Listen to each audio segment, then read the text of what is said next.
Hey there, good day. So we are continuing our journey to authentic joy, no pun intended, and looking further into authentic joy. And we are in the love section of our third segment of the love section. And today, the title of today's essay in the book is that God is love. God is love.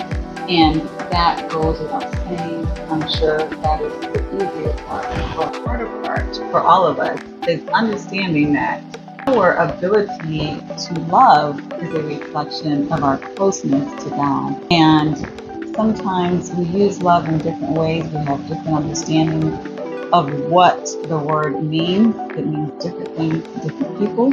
For some people, it's a gushy feeling. For others, it is an action. But I think we all can agree that when we use the word love, we think of support. And what I would say is the harder part is not just loving someone, but loving someone with consistency.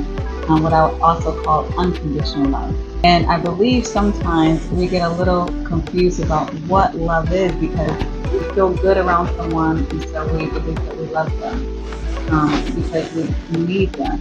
So we must love them because we love them. But unconditional love is a love that is consistent. I would argue that that's probably all these other acts. So I believe that if we truly are loving them, how does God love us? So I recognize that it's love definition out condition. And so that's what I wanted to talk about today is that sometimes when we're not loving someone, we're hating them, that yes, we're the same person, but that's not. We choose to be against someone in that manner. That's when we are separating ourselves from God.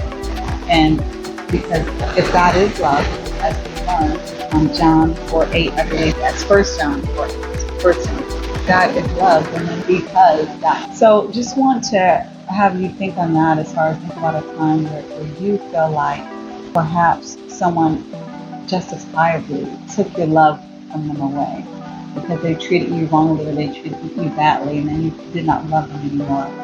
And just want to challenge you as I challenge myself. If you really don't love them anymore, did you really love them? Is that really the action that was actually taking place? Because if it's true love, it's going to be unconditional. It doesn't mean that the situation is going to look the same.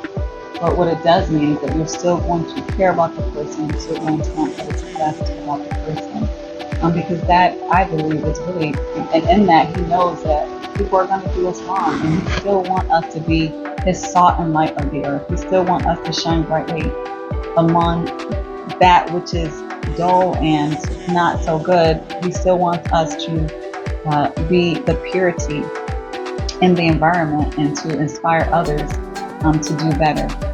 And so I ask you to challenge yourselves to look at perhaps areas where you may have quote unquote stopped loving someone, or you have failed to forgive someone for something that they have done, and really examine that and challenge yourself to love that person, to pray for that person, to wish for the best for them.